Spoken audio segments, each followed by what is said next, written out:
পেহেলগাম ইস্যুকে কেন্দ্র করে যুদ্ধের পর ইসলামাবাদের উপর চাপ বাড়াতে সিন্ধু পানি চুক্তি স্থগিত করেছিল নয়াদিল্লি। যুদ্ধবিরতির পরও তা চালু হয়নি। এই আবহে নদীর পানি বন্টনের লড়াই তীব্রতর করে পাকিস্তানকে চাপে রাখতে সিন্ধু উপত্যকায় চন্দ্রভাগা অর্থাৎ চেনাব নদীর ওপর বাঁধ দেওয়ার উদ্যোগ নিতে যাচ্ছে ভারত। এজন্য ৩,১১৯ কোটি রুপি ঋণ নেওয়ারও চেষ্টা শুরু করেছে দেশটি। এই বাঁধ ও জলাধার তৈরি হয়ে গেলে সেখান থেকে উৎপাদিত হবে ৫৪০ মেগাওয়াট বিদ্যুৎ। এ লক্ষ্যে বিভিন্ন ব্যাংক ও আন্তর্জাতিক অর্থলগ্নিকারী সংস্থার কাছে এই ঋণের বিষয়ে তৎপরতা চালাচ্ছে দেশটি।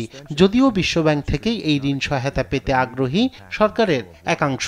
২০২৭ সালের মধ্যে এই প্রকল্পের কাজ শেষ করতে চায় মোদি সরকার।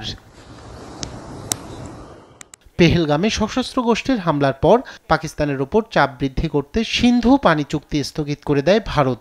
এই চুক্তি অনুযায়ী দুই দেশের মধ্যে প্রবাহিত ৬টি নদীর পানি ভাগাভাগি হয়ে আসছে। চুক্তি স্থগিত রেখে পাকিস্তানের বিরুদ্ধে ভারত যে পানি যুদ্ধ শুরু করেছে, নতুন এই বাঁধ প্রকল্প তা ত্বরান্বিত করবে বলে মনে করছেন বিশ্লেষকরা।